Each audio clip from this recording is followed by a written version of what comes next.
Amigos de Triple R, muchas gracias por su atención. Auditorio de Chicago, paisanos que nos escuchan a través de la radio pública, gracias, muchas gracias por seguirnos. Auditorio del canal 15.1 de B15, gracias, muchas gracias. Estamos en la Feria Nacional del Libro de Zacatecas, en la Plaza de Armas, y nos acompaña el ingeniero Luis Jesús Flores Barroeta. Correcto. Barroeta Covero. Cavero. Y no puedo negar el Barroeta de tener descendencia vasca. Muy bien. Él presenta un libro que se llama Zacatecas, una beta filatélica a seguir. Ingeniero, ¿qué contiene este libro? El coleccionista de sellos refleja una cultura del país. La filatelia es una forma de expresión del país, del lugar, a través de las estampillas de los sellos. Así es. Este libro de Zacatecas no expide sellos. No. ¿Pero qué contiene el libro?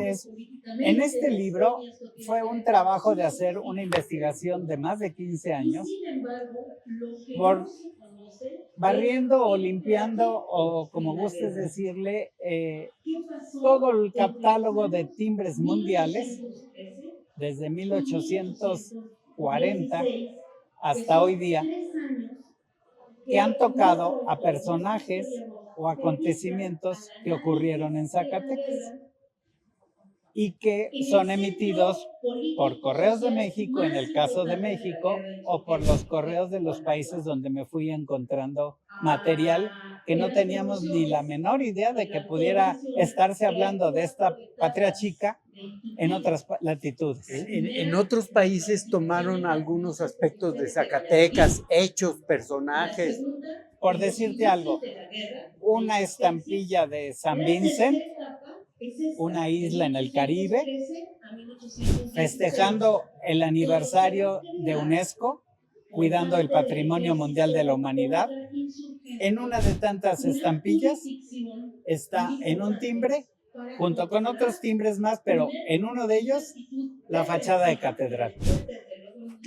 Con relación al nombramiento de patrimonio mundial, que fue hace 30 años. En 1900.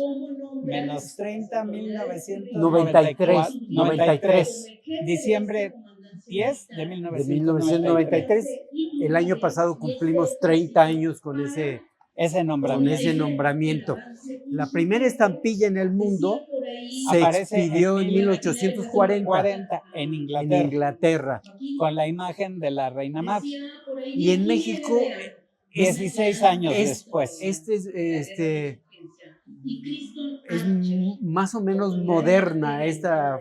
La emisión primera de México se da en 1856. En 1856. En el itinerato del presidente Comonfort.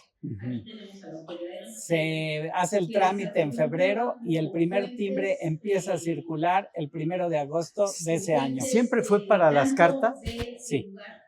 Básicamente es el apoyo que se logra hacer con las estampillas, el obligar al que quiere mandar una carta a pagarla el servicio por delante.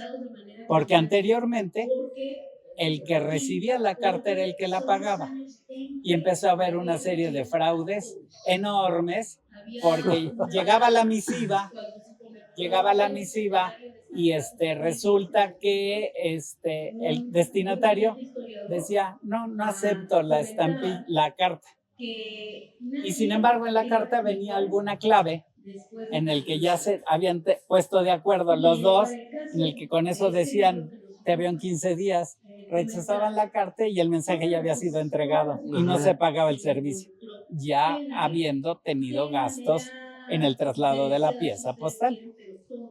Ese detalle de la inversión, de quién paga el servicio de correo, pues poca gente conoce el que recibía la carta tenía que pagar por recibir. Así es. Y muchas veces o no tenía ya los recursos, o se había enojado con el que le estaba escribiendo, o estaban en contubernio y tenían sus claves, ¿no? Entonces estaban teniendo un quebranto muy fuerte todos los correos del mundo. Entonces, este señor Sir Rowland Hill hace que se ponga un poco de orden, y pues Inglaterra toma la iniciativa, y poco a poco todos los países del mundo se van sumando, porque se ve que con eso van a sanear sus propias finanzas, ¿no? Bueno, y Correos mandaba a hacer el timbre, Sí, con la imagen, por ejemplo, de la imagen de Zacatecas, con la fachada de la catedral. Pero ¿y qué beneficio tenía Zacatecas?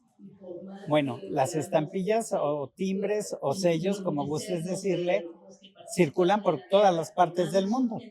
Como puedes mandar una carta a Aguascalientes, se puede ir a Inglaterra. Y en el porte, en la carta, va la imagen de Zacatecas. Entonces es una imagen en la que se está dando difusión y divulgación al patrimonio de un país. Pero Zacatecas no recibía algún porcentaje. No, ninguno. Al contrario, normalmente, si Zacatecas es el promotor, paga los derechos de imprimir, o sea, que le impriman esa ilustración. El ingeniero Flores Barroeta, apellido vasco, es zacatecano. No, soy originario de Ciudad de México. ¿Pero vives en Zacatecas? Sí, desde hace casi ya 40 años, el año que entra los cumplo, me radiqué en la ciudad de Zacatecas por mi trabajo. Fue un impulso a la descentralización de la vida nacional y vivo muy cómodamente en Zacatecas. Presidente de la Asociación Filatelista de Zacatecas. Fui a algún periodo. Últimamente, que estoy teniendo otros cargos, cedí el puesto al doctor José Acuña, un entusiasta filatelista, porque ahorita yo tengo compromisos dentro de la Federación Mexicana de Filatelistas para con la Federación Internacional de Filatelia, y al mismo tiempo como consejero para ayudar a la dirección en Correos de México. Bueno, este libro, ¿cuántos sellos tiene de Zacatecas? Aproximadamente 75 sellos, en los cuales se ven reflejadas muchas cosas. Por un lado, la identidad propia del Estado. Entonces viene el traje regional, el escudo de Zacatecas, pero también vienen personajes fundacionales para Zacatecas, y entonces está un timbre con la fundación, con los 4 fundadores de Zacatecas, Juan de Tolosa, Temiño de Bañuelos, y los otros 2 españoles que hicieron la fundación, que malmente le dicen a veces los conquistadores. Pero también tenemos personajes históricos, como pudo ser Fray Margil de Jesús, fundador de la Orden Franciscana, que vino a hacer la fundación en Zacatecas y hasta Texas, del Colegio de Propaganda FIDE. Pero también tenemos a Ramón López Velarde, que por ahí está sentado una escultura aquí a un lado de Plaza de Armas. Pero también tenemos militares distinguidos como Felipe Berriozábal o Felipe Ángeles. Y hablando de Felipe Ángeles, también que no fue zacatecano, tampoco. No, pero él intervino muy fuertemente en la toma de Zacatecas. Sí, venía con Villa. Y fue fundamental para la toma. Así es. Fue fundamental en la toma de Zacatecas con su acertada artillería. Y entonces son 70 y tantos sellos. Así es. Que se han hecho de Zacatecas, con imágenes, con héroes, con personajes de Zacatecas. Con artistas, por ejemplo, porque tenemos también ilustración en estampillas de Pedro Coronel, de Rafael Coronel, de Manuel Felgueres. De Ismael Guardado, en fin, 12 artistas zacatecanos están en timbres. Y esa colección ya no se consiguen estos sellos para quien quiera iniciarse en esta. Cuestan trabajo, pero sí se pueden todavía conseguir. A mí me han costado algún trabajo tener todos los timbres que en el libro aparecen, porque me puse esa condicionante. Si no lo tienes, no aparece, aunque tengas la investigación hecha. Porque además ya se usa poco el correo, ¿no? Ya el elaborar sellos, timbres, yo creo que se ha reducido drásticamente. Sí, sustancialmente sí se ha reducido, pero siguen en función. Antes, hablando de la época en que iniciaron los timbres, se hacían corridas de 5 millones de estampillas. Hoy día, las estampillas más largas tienen un tiraje de 200,000 piezas. Sin embargo, siguen siendo... De 5 millones a 200,000. Así es. Sin embargo, siguen siendo importantes, porque dice uno, bueno, es que ya no hay correo, todo se maneja en el celular. Sin embargo, siguen todavía siendo útiles, porque mucho de lo que son cobranzas llegan a través del correo. El recibo de la luz, el recibo del teléfono y otros servicios. Pero además, lo que ahora casi todo el mundo hace, que compra en internet sus productos, pues el último tramo del envío de esos productos que compramos y que llegan a través de eBay o alguna otra casa distribuidora, el último kilómetro lo mueve Correos de México. Pero, ingeniero,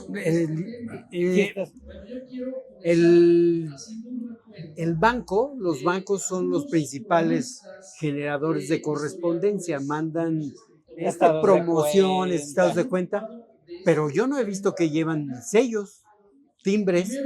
Yo creo que pagan una franquicia. Sí, y ellos por ser consumidores mayoritarios, por el volumen que manejan en una tirada o durante todo el año, el correo les hace un convenio y se firma un descuento del porte normal que pagaría cualquier usuario. Y ellos normalmente van con un sello que les pone el correo con un número del contrato de ese convenio. Sin embargo, lo que ellos aportan sirve para que se produzcan las estampillas que finalmente sí se están siguiendo imprimiendo.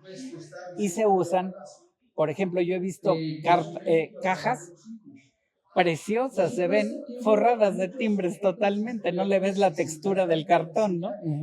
Porque con eso se está mandando pues un teléfono celular o se está mandando una chamarra que se mueve por paquetería.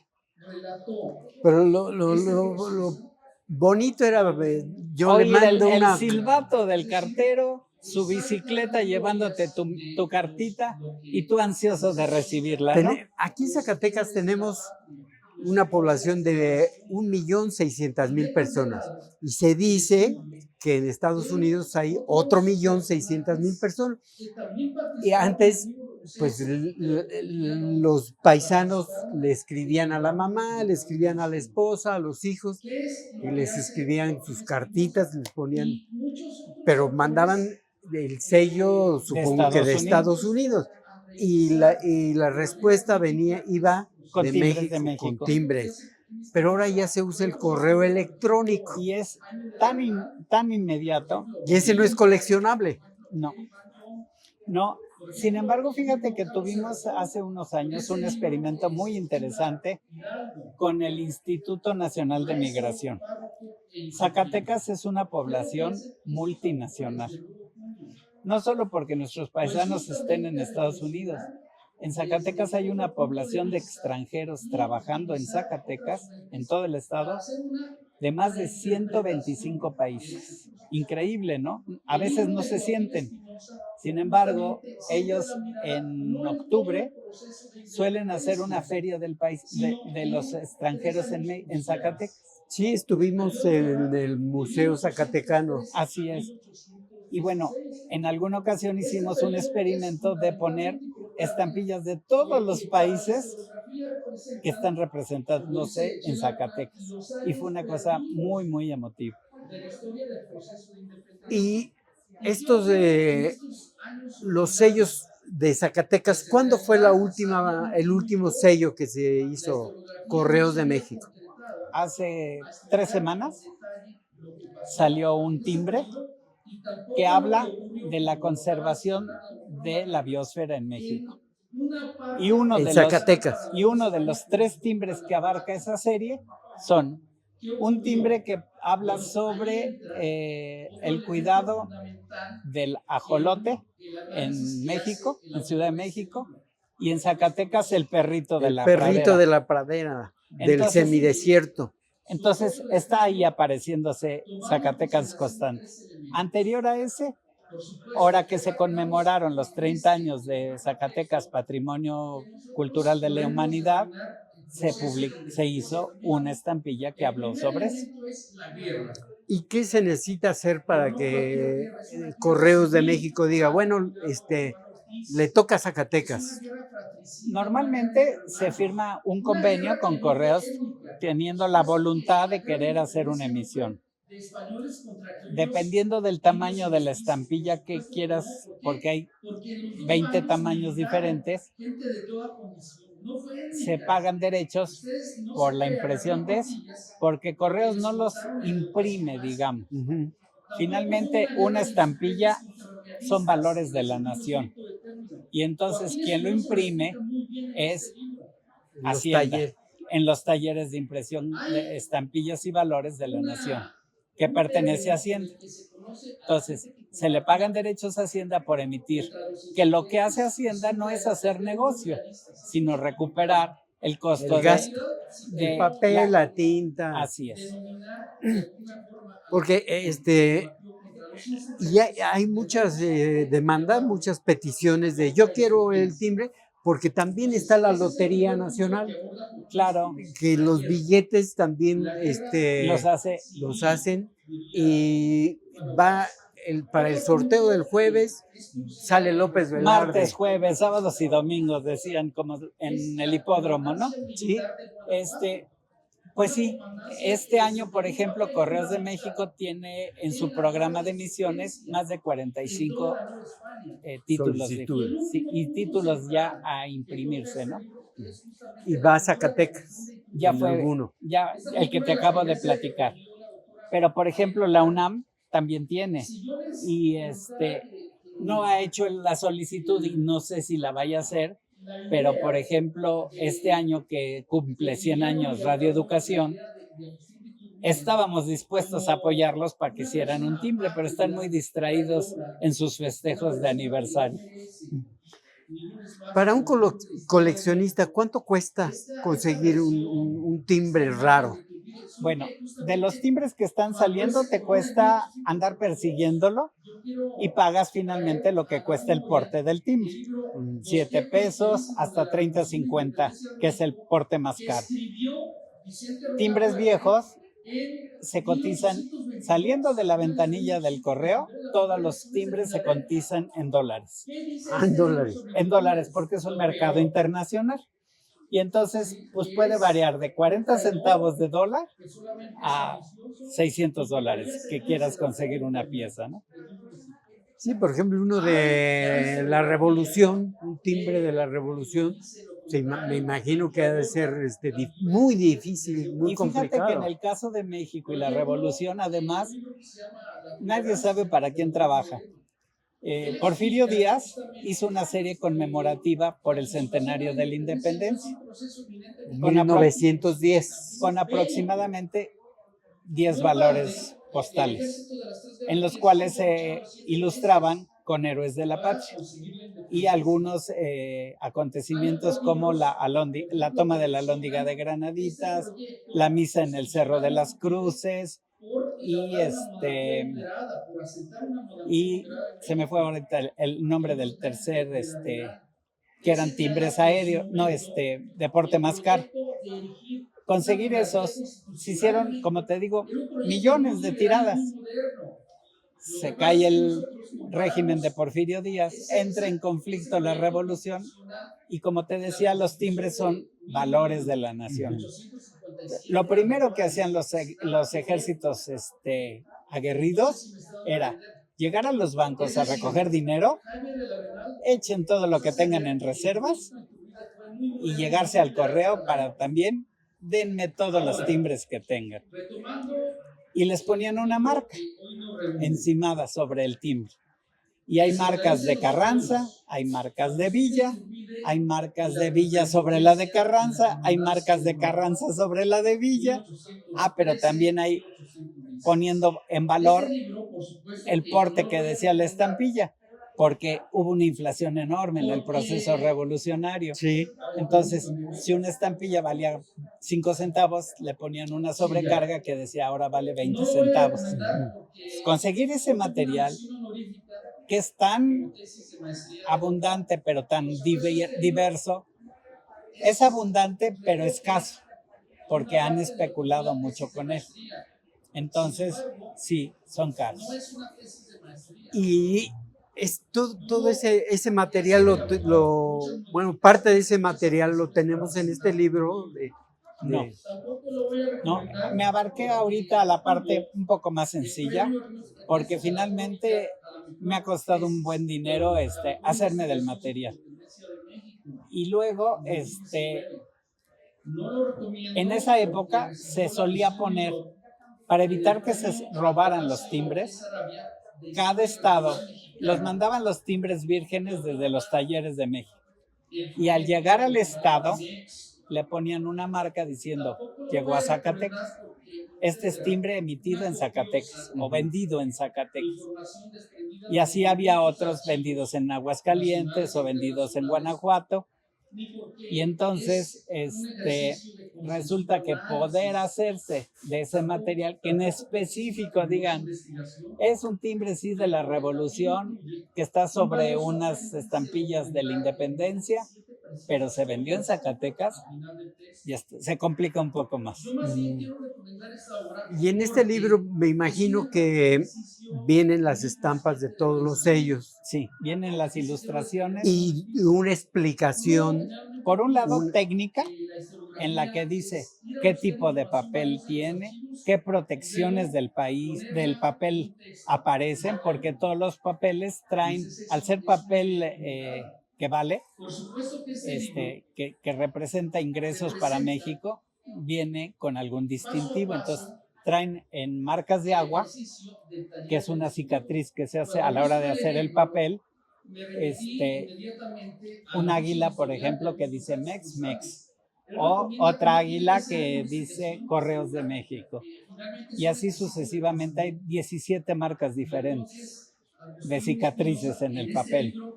Entonces, pues vienen las identificaciones de qué tipo de marcas, pero ya en timbres modernos que dejó de hacerse el papel seguridad, ahora se les ponen tintas de seguridad que reaccionan al ultravioleta. Como los billetes. Como en los billetes actualmente, o en la credencial de lector, ¿no? Que traen papel seguridad, pero con tinta.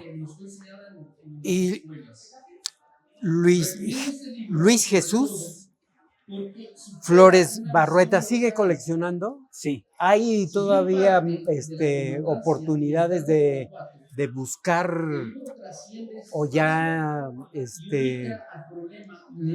es cuestión de ir a correos y comprar? Hay tiendas especializadas que venden estampillas en todo el mundo, y ahora se nos ha facilitado a los que coleccionamos a través del internet conseguir material que ni idea tenías. Porque me imagino que también en todos los países del mundo esta reducción del uso de sellos postales, pues ocurre lo mismo que en México. Sí, nada más que fíjate que allá el correo de otros países ha tenido el tino, digo yo, de impulsar mucho el coleccionismo de las estampillas. Entonces, muchas de ellas se hacen pensando, sí, van a servir para aporte, pero sobre todo al dar divulgación de las culturas de esos pueblos, van a servir para hacer filatelia. Vamos a ser coleccionistas que pueden ser coleccionando países o coleccionando por temas. Por ejemplo, vamos a coleccionar olimpismo, ahorita que acabamos de pasar este fenómeno mundial, ¿verdad? Entonces, todos los países del mundo hacen en un momento dado timbres sobre la Olimpiada, cada quien con su enfoque, o representando a sus atletas, o los logros de sus atletas, o la divulgación para su país. Pero el timbre tiene algún impacto social. Sí. Hay incluso timbres que han ayudado a hacer campañas. Por ejemplo, hubo en alguna ocasión un timbre diseñado por un muy famoso diseñador. No campañas políticas, campañas sociales. Sí, por ejemplo, Francisco Eppens, no sé si lo hayan oído nombrar, un famoso ilustrador de México, que entre otras cosas tiene murales en la UNAM. Él hizo en un momento dado, trabajando directamente para los talleres de impresión, un timbre que diseñó para una campaña en contra del paludismo. Se veía un gran mosquito ilustrado con una dinámica extraordinaria, apagando o encimado sobre una persona. O, por ejemplo, para campañas contra la tuberculosis, o para fomento al ahorro, o para impulsar los libros de texto gratuitos. Entonces sí hay labor social atrás además de porte para pagar. Zacatecas, una beta filatélica a seguir. ¿Dónde se consigue este libro? En la feria ahora se va a poder conseguir y después a través de mi teléfono celular podemos entrar en contacto y yo negociaría para mandárselos a su domicilio pagando simplemente el porte que eso genere. ¿Qué teléfono es, ingeniero? 492-124-3694. Pues ahí tienen ustedes, amigos. Si les interesa, háblenle al ingeniero Luis Jesús Flores Barroeta, pónganse en contacto con él, consigan el libro Zacatecas, una beta filatélica a seguir, y cuenta historia además, porque no solo doy los datos técnicos, sino el por qué se emitió esa estampilla. Y además, pues, hay que meterse al mundo de la filatelia, que es muy interesante. Desde los 8 años me llamó la atención y hasta hoy día sigo muy metido en esto. Y si la recomendación es de que también escriba una carta. Claro, por supuesto. Escribe una carta, vaya al correo, póngale un sello postal y disfrute de ese placer. Disfrute de ese placer de esperar que llegue a su destino y saber la respuesta. Sí, y ya viene Navidad, hay que mandar tarjetas de Navidad. Por supuesto, volver con su sello postal. Volver a nuestros antiguos orígenes de este tipo de comunicación. Es más romántico una carta escrita con su sello. Cuando te llegaba una carta y venía de la novia, que hasta el perfume todavía traía. Y acuérdense que, ¿cómo dice? Te escribí una carta y no me la canción que dice, te escribí una carta y no me contestaste, ¿no? Así es. O la carta eufemia. Sí, esa es otra cosa que muestra este hábito bonito. Porque escribir un correo electrónico por el WhatsApp, por la... Sí hay la inmediatez, pero así como es de rápido para llegar, igual desaparece. Escribe una carta, póngale un sello postal y mándele a su familiar. Y si quieren asesoría de cómo pueden volverse coleccionistas de estampillas, con mucho gusto me pongo a sus órdenes. Ahí lo tienen. Es el ingeniero Luis Jesús Flores Barroeta Cavero. Muchas gracias, amigos. Muchas gracias, ingeniero. Al contrario, mil gracias. Allá nos vemos en Chicago. Paisanos, pronto estará con ustedes el ingeniero. Agradezco mucho su atención y los espero en la próxima. Gracias.